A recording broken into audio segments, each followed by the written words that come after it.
Fire night అండి. మీరు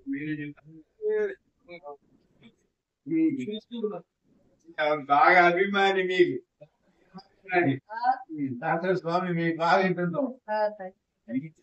ఏమండి అక్కడ కరీంనగర్ ఏం చేసి బొమ్మ వారిలో బాగున్నారు. ఈ జిల్లాలు చేశానండి. ఈరోజు అన్నకు వచ్చే వాళ్ళు అనుకుంటున్నాను. వస్తుంటాం.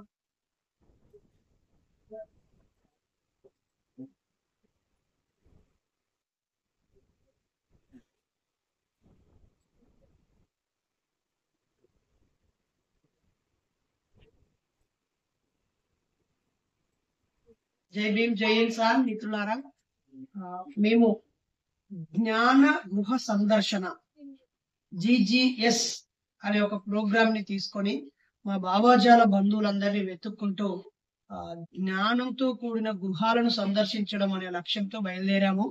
ఈ రోజుకి 4 రోజులుగా 4 జిల్లాల్లో ఒక 15 కుటుంబాలని కలిసాము. దాదాపు ఒక 200 మందిని కలిసి పలకరిస్తూ వచ్చాము.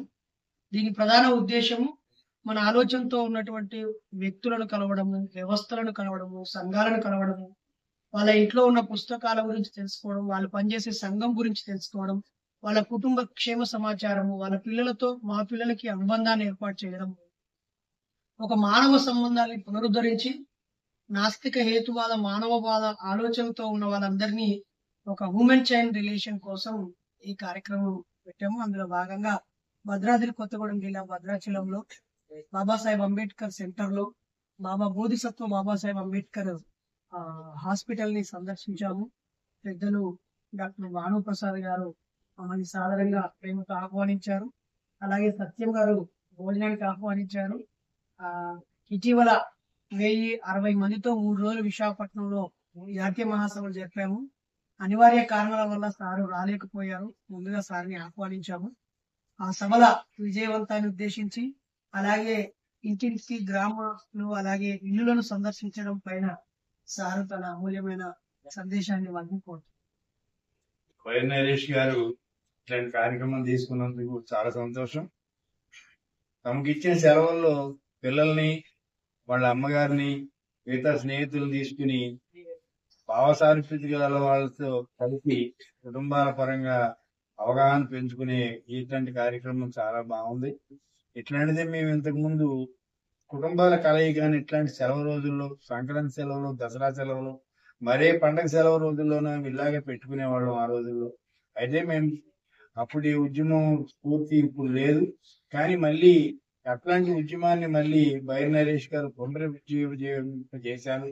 విశాఖపట్నంలో అంతమందిని కూడగట్టి మరి భావజాలం గల మిత్రులతో కలిసి ఒక గొప్ప మహాసభను జరపగలిగారు, శిక్షణాధరలు జరపగలిగారంటే చాలా దాని వెనకాల ఎంతో కృషి, ఎంతో పట్టుదల, ఎంతో మరి ఆసక్తి ఉన్నది. దానికి ఆయన అభినందిస్తున్నాను. వచ్చిన వాళ్ళందరూ వస్తేనే ఆయన జరపగలిగాడు. వాళ్ళందరిలోనూ అట్లాంటి భావజాలను నింపగలిగినందుకు చాలా సంతోషం. ప్రజలు వాళ్ళ ఆధ్యాత్మికత నుంచి మళ్ళీ సైన్స్ వైపు, ఆలోచనల వైపు మరలుతున్నారు. కాబట్టి ఇవాళ ప్రజలు మళ్ళీ మన వైపు వచ్చే అవకాశాలు ఎక్కువగానే కనిపిస్తున్నాయి. మూఢనమ్మకాలకు వ్యతిరేకంగా మరి ఆయన తీసుకున్న ఈ కార్యక్రమం విజయవంతం అవ్వాలని కోరుకుంటున్నాను. అన్ని మూఢనమ్మకాల కన్నా పెద్ద మూఢనమ్మకం దేవుడి గురించి ఏమి తెలియంది, ఉన్నాడు అని అంటుంది తప్ప ఏమీ లేదు. ఏ మతమైనా అంతే, ఉట్టి నమ్మకం తప్ప అందులో ఏమీ లేదు. నిన్న మొన్న వినాయకుడు బొమ్మలు పెట్టారు, గొప్పగా చేశారు, తీసుకెళ్లి మళ్ళీ గోదావరిలో పడేశారు. మళ్ళీ బొమ్మ మారింది, ఇప్పుడు మళ్ళీ వేరే బొమ్మ వచ్చింది. ఈ బొమ్మ పోయి మళ్ళీ ఇంకో బొమ్మ వస్తుంది. ఇట్లా నిరంతరాయంగా వాళ్ళు మనిషిని ఆలోచింపు చేయకుండా మత్తులో ఉంచడానికి ఎన్నో కార్యక్రమం మీద కార్యక్రమం పెడుతూ వచ్చారు. అట్లాగే మనం కూడా దాన్ని అర్థం చేసుకోవాలి. ఎప్పుడు కూడా కార్యకర్త ఖాళీ ఉండకూడదు, ఎప్పుడు పని చెప్పాలి.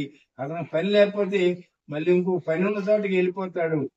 అట్లాగే జరిగింది మా గత ఉద్యమం, మా అనుభవం. కాబట్టి కార్యకర్తకు నిరంతరాయంగా ఎప్పుడు పని చెప్పాలి.